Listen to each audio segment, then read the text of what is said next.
नमस्कार, metro city में आप सभी का स्वागत है। मैं हूं आपके साथ सृष्टि शुक्ला। रुक कर लेते हैं खबरों का। अंतर्राष्ट्रीय बाल रक्षा दिवस के मौके पर सीएम मनोहर लाल ने ट्वीट किया। उन्होंने लिखा कि अंतर्राष्ट्रीय बाल रक्षा दिवस पर मैं सभी देशवासियों से के साथ मिलकर बच्चों की शोषण से सुरक्षा, विकास और उनके अधिकारों की रक्षा करने का संकल्प लेकर उन्हें एक स्वच्छ, विकासशील, भयमुक्त और पारिवारिक समाज प्रदान करने में सहयोग की अपील करता हूं। अंतर्राष्ट्रीय बाल सुरक्षा दिवस के मौके पर मुख्यमंत्री मनोहर लाल ने ट्वीट किया है। इसी के साथ ट्वीट करते हुए उन्होंने लिखा कि अंतर्राष्ट्रीय बाल रक्षा दिवस पर मैं सभी देशवासियों से साथ मिलकर बच्चों की शोषण से सुरक्षा, विकास तथा उनके अधिकारों की रक्षा करने का संकल्प लेकर के उन्हें एक स्वच्छ, विकासशील, भयमुक्त एवं पारिवारिक समाज प्रदान करने में सहयोग की अपील करता हूं। तो ये ट्वीट भी आपको हम दिखा रहे हैं।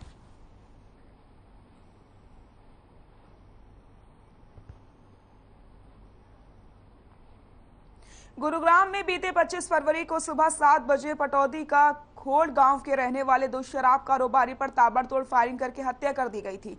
इस सनसनीखेज हत्याकांड में 30 से 44 राउंड फायरिंग करके लॉरेंस के खास गुर्गे गोल्डी बराड ने सोशल मीडिया पर पोस्ट डाल करके इस हत्याकांड की जिम्मेदारी ली थी। हालांकि क्राइम ब्रांच ने इस हत्याकांड के सभी हत्यारोपियों को गिरफ्तार करके मामले का खुलासा कर दिया। दरअसल लॉरेंस बिश्नोई गुरुग्राम के शराब कारोबार में एक छत्र राज करने के मकसद से साइबर सिटी को अपना निशाना बनाने में लगा था, जिसके लिए गोल्डी बराड ने शूटर्स और इन्फॉर्मर्स के नेटवर्क को मजबूत करके बीती 12 मई को न केवल पटौदी नगर निगम के चेयरमैन के घर पर ताबड़तोड़ फायरिंग करवा दी थी, बल्कि नगर पालिका के चेयरमैन और शराब कारोबारियों से 50 लाख की रंगदारी की डिमांड करके शराब के कारोबार में 50% की हिस्सेदारी की डिमांड करके करी थी। आपको बता दें, एसीपी क्राइम की माने तो बीते 1.5 महीने के दौरान क्राइम ब्रांच ने लॉरेंस बिश्नोई गैंग के शूटर्स और अन्य कनेक्शंस का भांडाफोड़ भी किया है।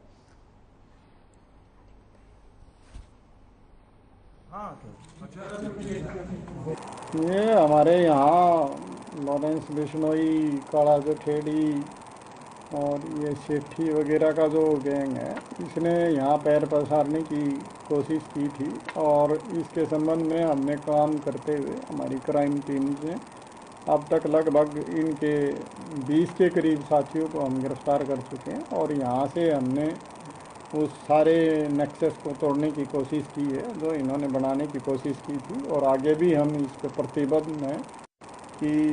प्रतिबद्ध हैं कि हम इस सारे ग्रुप को यहाँ पे काम इस तरह की गतिविधियाँ करने से रोकेंगे और जो भी करने की कोशिश करेगा उसके खिलाफ कार्रवाई करेंगे।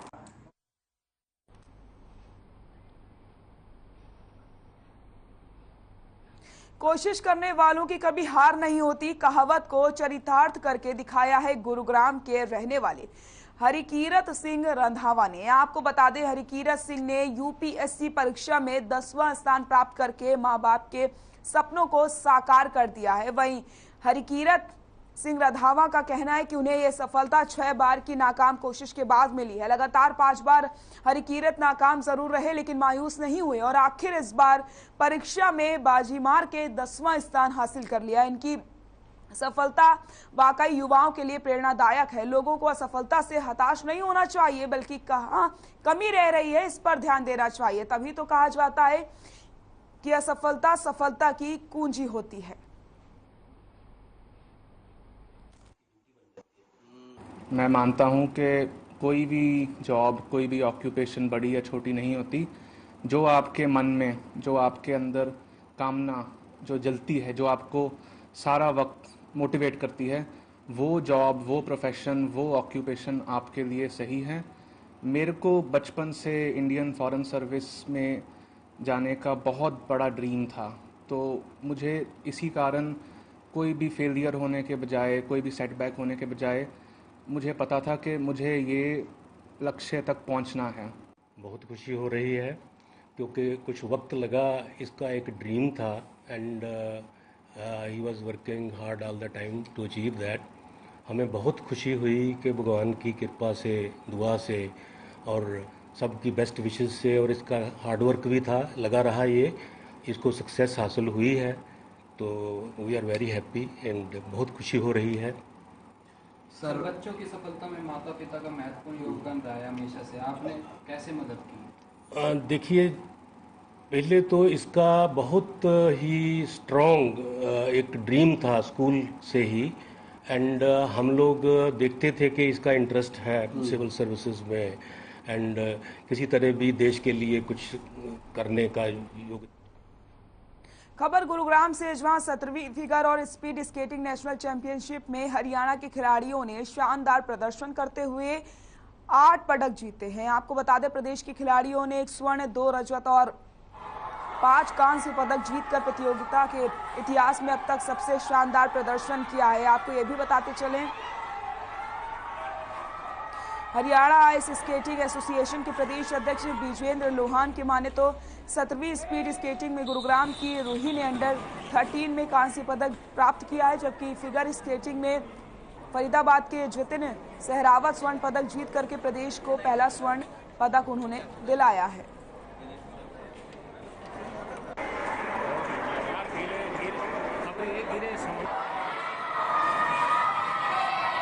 मुझे 7 साल हो चुके हैं। 7 साल में कितने मेडल आपने जीते? मैं 5 साल से लगातार नेशनल गोल्ड मेडलिस्ट रह चुका हूँ।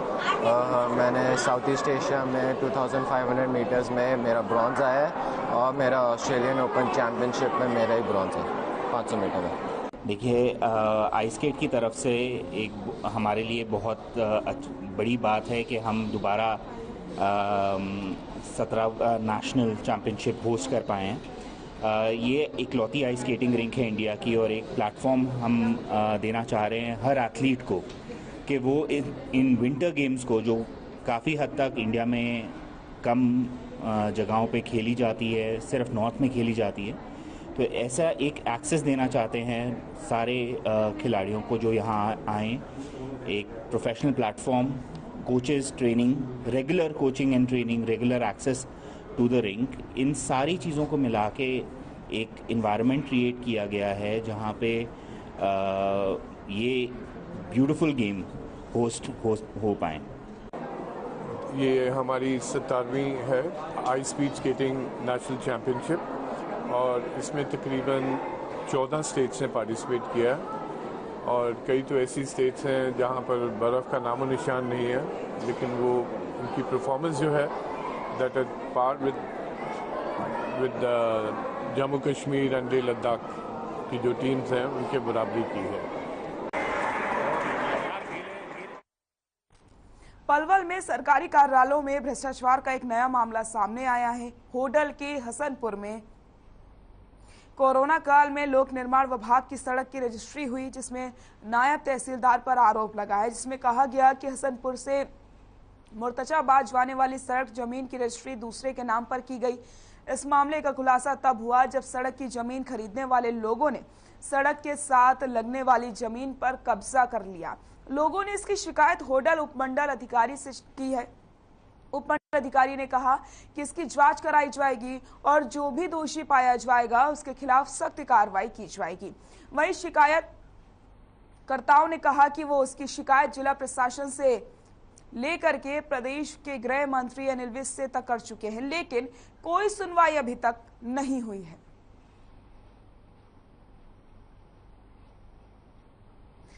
तो आपको बताते चलें, आरोपियों के खिलाफ सख्त कार्रवाई होने की मांग की जा रही है और कई बार इसकी शिकायत प्रशासन से की जा चुकी है, लेकिन आज तक कोई भी कार्रवाई नहीं की गई है। भ्रष्टाचार का मामला उजागर हुआ है, दूसरे के नाम पर रजिस्ट्री करा ली जाती है, लेकिन जब कई बार शिकायत करने के बाद भी कार्रवाई नहीं होती, तब पता चलता है कि आखिरकार किस तरीके से यहां पर लापरवाही देखने को मिल रही है। गुरुग्राम में एक युवती को गन पॉइंट पर अपहरण करने के मामले में पुलिस ने आरोपी राहुल को गिरफ्तार करने में सफलता हासिल की। आपको बता दें, अपहरणकर्ता राहुल 21 साल की पीड़िता का अपहरण करके मौके से फरार हो गया। वारदात कल दिन दहाड़े सेक्टर 14 गर्ल्स कॉलेज के सामने की है, जहां आरोपी राहुल अपने दोस्तों के साथ कॉलेज के सामने ऑटो का इंतजार कर रही पीड़िता के पास पहुंचा और उसे जबरन गाड़ी में बैठाने के लिए मजबूर करने लगा, लेकिन BA फर्स्ट ईयर की छात्रा राहुल का पुरजोर विरोध करती रही। पीड़िता के मना करने पर गाड़ी सवार राहुल ने अपना लाइसेंसी पिस्टल निकाल करके पीड़िता के सर पर लगा दिया और उसका अपहरण करके मौके से फरार हो गया।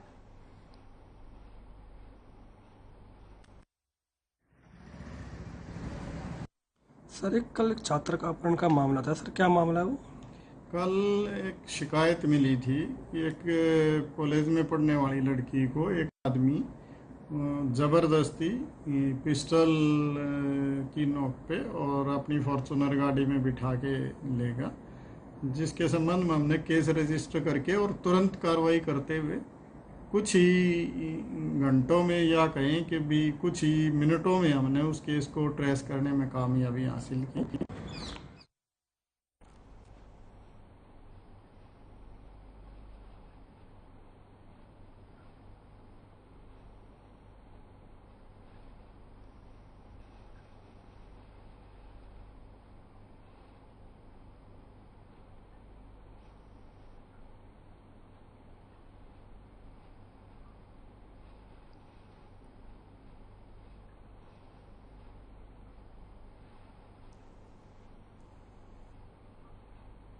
होडल की अपराध शाखा पुलिस ने एक चोर को गिरफ्तार किया जो सुनसान घरों में आए दिन चोरों की वारदातों को अंजाम देता था।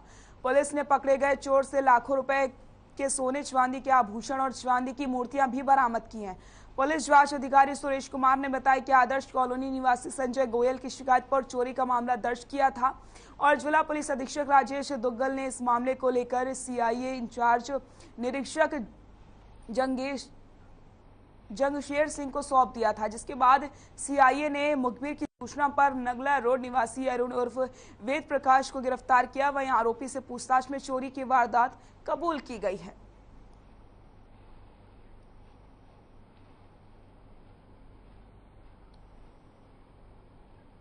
फरीदाबाद में नेशनल हाईवे पर गलत तरीके से खड़े वाहनों के खिलाफ पुलिस कार्रवाई कर रही है। इसी कड़ी में 2 ट्रकों के खिलाफ एफआईआर दर्ज की गई है, जिन्हें गलत तरीके से रोड पर पार्क किया गया था। यातायात पुलिस ने फरीदाबाद में अक्सर जाम लगने वाले की पॉइंटों को चिन्हित किया है।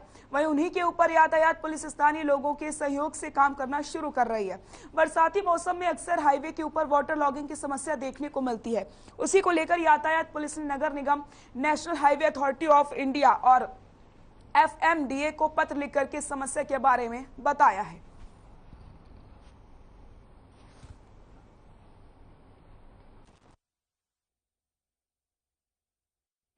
देखिए, जैसे रेनी सीजन अभी स्टार्ट होने वाला है और कुछ बारिश प्री मानसून की हम कहेंगे जो हुई है, उसको देखते हुए कुछ समस्याएं हमारे संज्ञान में आई है, जिसमें से एक समस्या है देखने में आई है कि वाटर लॉगिंग की समस्या जो देखते हैं हाईवे पे भी, और जो लोकल एरिया है, जो दूसरी सड़कें शहर की लोकल सड़कें जो उन पे भी वाटर लॉगिंग की समस्या देखने में आ रही थी। तो हाईवे पे हमने एनएचआई के थ्रू कांटेक्ट करके जितने भी वाटर हार्वेस्टिंग और एसटीपी के प्लांट्स, इस तरह से एमसीएफ से कांटेक्ट करके जो हम स्टार्ट करा सकते थे हाईवे पे, हमने ज़्यादा से ज़्यादा कोशिश करके स्टार्ट करा दिया है। जैसा कि आज की जागरण की रिपोर्ट में भी आप देख पाएंगे कि लगभग काम शुरू हो गया। गुरुग्राम से बड़ी खबर आपको बता देते हैं। गुरुग्राम से इस वक्त की बड़ी और अहम खबर आपकी टीवी स्क्रीन पर आपको हम बताने जा रहे हैं। बेसमेंट की मिट्टी सरकने से 2 मजदूरों की मौत। बेसमेंट की खुदाई और लेंटर डालने का काम किया जा रहा था। सेक्टर 57 की कंस्ट्रक्शन बिल्डिंग का ये मामला आपको बता रहे हैं, जहां पर बिहार के रहने वाले बताए जा रहे हैं मजदूर। गुरुग्राम से बड़ी खबर, बेसमेंट की खुदाई और लेंटर डालने का काम किया जा रहा था। सेक्टर 57 की कंस्ट्रक्शन साइट पर यह काम चल रहा था। बेसमेंट की खुदाई और लेंटर डालने का काम किया जा रहा था। बिहार के रहने वाले बताए जा रहे हैं दोनों मजदूर। बेसमेंट की मिट्टी सरकने से 2 मजदूरों की दर्दनाक मौत हो गई है। बेसमेंट की खुदाई और लेंटर डालने का काम किया जा रहा था। ये तस्वीरें आपको हम दिखा रहे हैं, जहां पर बेसमेंट की खुदाई और लेंटर डालने का जो काम किया जा रहा था, ऐसे में मिट्टी सरकने से 2 मजदूर दब जाते हैं। बिहार के रहने वाले ये दोनों मजदूर बताए जा रहे हैं। गुरुग्राम की एक खबर आपको बता रहे हैं, जहां पर एक दुखद घटना सामने आई है, जहां पर आपको बताते चले बेसमेंट की खुदाई और लेंटर डालने का काम किया जा रहा था, लेकिन ऐसे में अचानक से मिट्टी सरक जाती है और 2 मजदूरों की दर्दनाक मौत हो जाती है। ये मजदूर बिहार के रहने वाले बताए जा रहे हैं। तो तस्वीरें भी आपको हम दिखा रहे हैं कंस्ट्रक्शन का काम चल रहा था सेक्टर 57 में, जहां पर ये दर्दनाक हादसा हुआ है। 2 मजदूर मिट्टी के नीचे दब जाते हैं। आपको बताते चलें, खुदाई और लेंटर डालने का काम किया जा रहा था बेसमेंट में।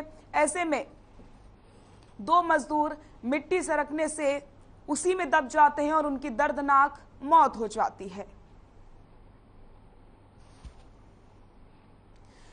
गुरुग्राम से एक दर्दनाक हादसा सामने आया, जहां पर बिहार के दोनों मजदूर बताए जा रहे हैं। बेसमेंट की खुदाई और कंस्ट्रक्शन का यहां पर लेंटर डालने का काम किया जा रहा था।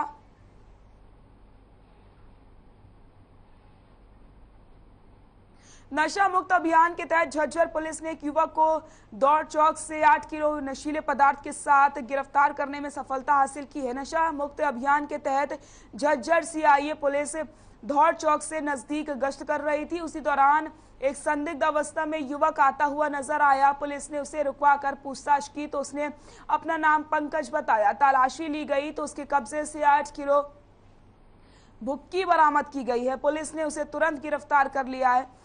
8 किलो भुक्की के साथ युवक गिरफ्तार हुआ है। पुलिस गश्त के दौरान युवक ये गिरफ्तार हुआ है। कल हमने एसपी साहब झज्जर के आदेश अनुसार और डीएसपी साहब राहुल देव जी के निर्देश अनुसार हमने नशा मुक्त करने के उद्देश्य से प्रोग्राम चला हुआ है। तो उसमें हमारी सीआईए की टीम ने दौड़ चौक से पंकज नाम का लड़का है, इसको नशे के साथ हमने पकड़ा है। तो अब इसकी कार्रवाई कर रहे हैं। आगे ये कहाँ से लेके आया था और इसने कहाँ कहाँ देना था, इस बारे में आगे तफ्तीश में जो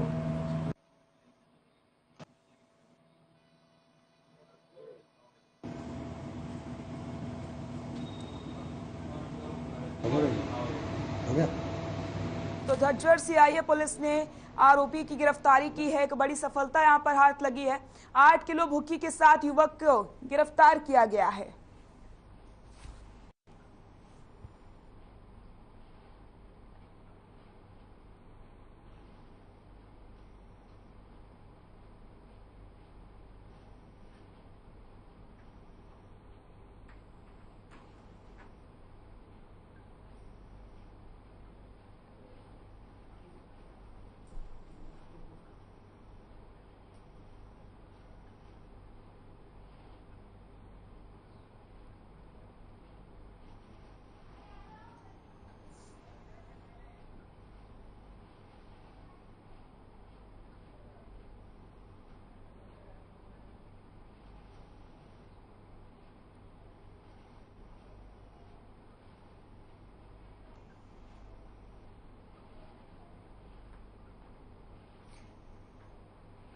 हरियाणा बीजेपी के पूर्व कैबिनेट मंत्री रामविलास शर्मा, बीजेपी प्रदेश अध्यक्ष ओम प्रकाश धनखड़ और हरियाणा के गृह मंत्री अनिल विज से मस्ती भरे अंदाज में मिले। इस दौरान अनिल विज को जन्मदिन की बधाई देते हुए पूर्व कैबिनेट मंत्री रामविलास शर्मा ने आज मेरे यार की शादी का गाना भी गाया है।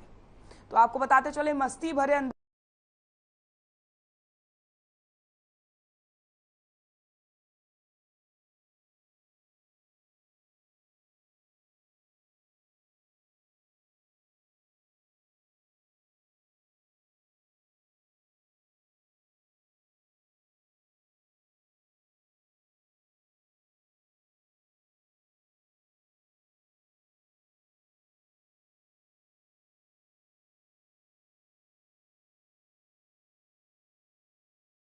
आप देख सकते हैं कितनी मस्ती भरे अंदाज में ये मुलाकात हुई है।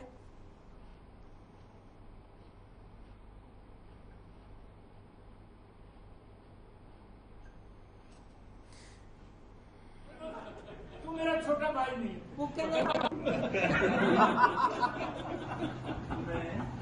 चित्र की बात सुना।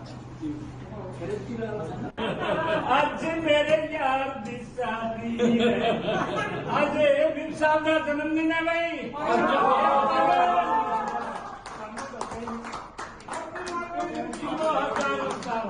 ये सारा फोटो पर नहीं आएगी। तू मेरा छोटा भाई नहीं, वो क्या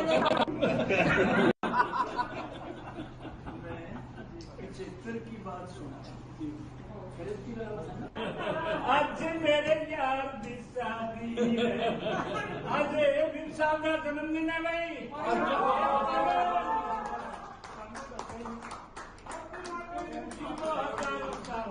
ये सारा फोटो पर नहीं आएगा, तू मेरा छोटा भाई नहीं।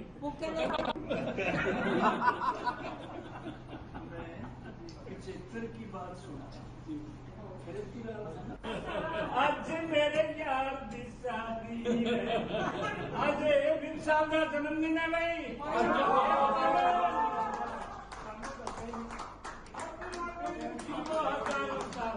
ये सारा फोटो पर नहीं आएगा, तू मेरा छोटा भाई नहीं।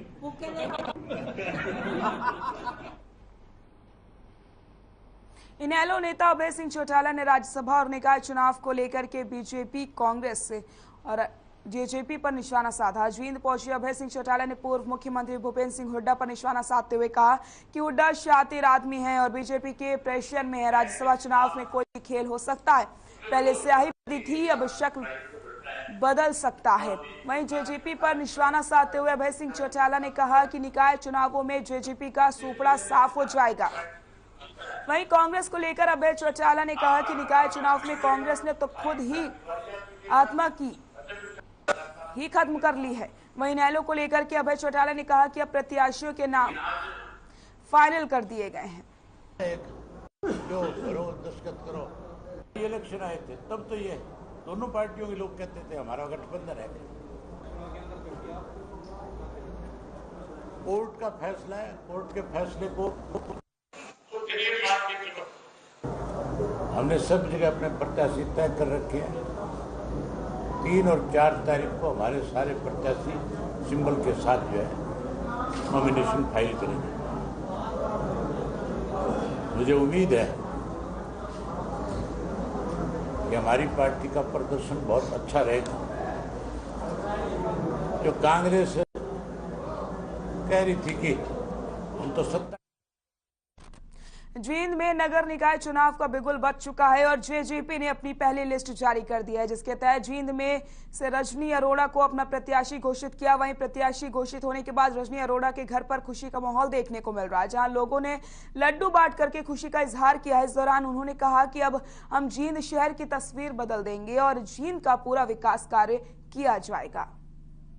चुनाव का बिगुल बज चुका है और जेजेपी पार्टी ने आज अपनी पहली लिस्ट जारी कर दी है और जींद की बात की जाए तो रजनी अरोड़ा को अपना प्रत्याशी बनाया है। हमारे साथ खुद रजनी अरोड़ा मौजूद है। हालांकि परिवार में जो है खुशी का माहौल है, लड्डू बांटकर जो है खुशी का इजहार किया जा रहा है। मैडम, पहले तो आपको बहुत बहुत बधाइयाँ, आपको जेजेपी पार्टी से प्रत्याशी घोषित की गई है, तो क्या मुद्दे लेके आप जनता के बीच जाएंगे?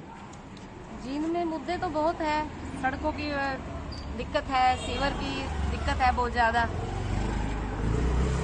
उसके लिए कुछ करेंगे। अच्छा रजनी जी, 31 वार्ड हैं और जिसमें 126 बूथ हैं, ठीक है, और एक वार्ड में 4 के आसपास जो है वोट रहे हैं, 4000 के आसपास। तो आप कैसे देखते हैं, जो मूलभूत सुविधा है, पानी की बात की जाए या फिर जो है सीवरेज व्यवस्था की बात की जाए वो ठप पड़ी है, जो सड़कों की बात की जाए तो अगर थोड़ा सा भी बारिश आ जाती है तो पता नहीं लग पाता कि खड्डे कहाँ हैं और सड़क कहाँ है। तो इनके लिए करेंगे ना, सारे 31 वार्डों का किया जाएगा, चेकिंग करी जाएगी सारी, जहाँ जहाँ दिक्कत है वहाँ सब ठीक करवाया जाएगा 36 वार्डों में। आप एक महिला है तो महिलाओं के लिए क्या करेंगे, क्या कुछ विशेष? महिलाओं के लिए जहाँ जहाँ कोई भी दिक्कत है, चाहे शिक्षा की है या बसों की है, पढ़ाई के लिए लड़कियों की, उसके लिए अगर बसें भी चलवानी पड़ेगी तो चलाएंगे। प्रधान जी हमारे साथ बात करते हैं। अच्छा जी, क्या कहना चाहेंगे आप? आज तो पहले आपको बहुत बहुत बधाई। आपको भी बहुत बधाई हो, सभी को बहुत बधाई हो। हमारे ऊपर जो आदरणीय भाई साहब अजय चौटाला जी ने हमारे पर विश्वास रख के हमें ये टिकट दिया है। विश्वास पर खड़ा उतरने की कोशिश करेंगे और जींद के अंदर ये कमेटी जो है जींद की संस्था है, ये आम पब्लिक की संस्था है। पूरे जींद को साथ लेके चलेंगे, 31 वार्डों को साथ लेके चलेंगे और हर मार्केट को साथ लेके चलेंगे। जहां भी जो कमी है उनके साथ मीटिंग रख के उस कमी को दूर किया जाएगा। अच्छा, जैसे आपने विकास की बात की तो कैसे देखते हैं इस चीज़ को? 5 साल में कितना विकास कार्य हुआ था और अब आगे जो टाइम है, अभी इलेक्शन शुरू हो चुके हैं, क्या लगता है आपको? गठबंधन की सरकार ने जिनमें बहुत पैसा भेजा और काफ़ी काम भी हुए हैं और जो कमियां रह गई हैं हम उनको दूर करने का प्रयास करेंगे। कहीं पे भी पूरे वार्ड में जो 31 वार्ड हैं सारे हमारे हैं, 31 वार्डों में कहीं पर किसी चीज की कमी नहीं रहने देंगे। ये तो जो है जींद की जनता 1,20,000 जो है वोटर फैसला करेंगे वो किसके सर पर जो है जींद का ताज सजाते हैं। अपने सहयोगी सोनू कुमार के साथ परमजीत पवार, हर खबर हरियाणा। खबरों में फिलहाल के लिए इतना ही। देखते रहिए हर खबर। नमस्कार।